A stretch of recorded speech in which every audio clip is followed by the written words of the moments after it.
मेरे महबूब गया मत होगी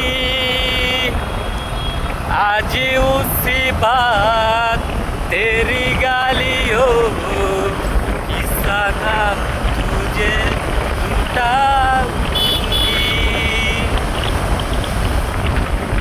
প্রত্যেকটা মানুষেরই কাজ করতে হবে, টাকা কামাইতে হবে, ফ্যামিলি চালাইতে হবে, নিজেরও এনজয় করতে হবে। কাজের ফাঁকে ফাঁকে যদি একটু এনজয় করা যায় তাহলে নিজেকে রিল্যাক্স মনে হয়।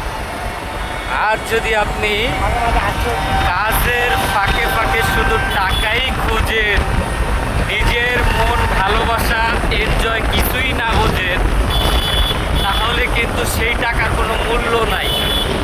ধীরে ধীরে আপনার জীবনটা হয়ে যাবে নষ্ট, অসুস্থ হয়ে যাবেন। নিজেকে নিজের ধরে রাখতে হইলে ফিলিংস দরকার। ফিলিংসে যাবেন, ফিলিংস করবেন, খুব ভালো লাগবে। দেখেন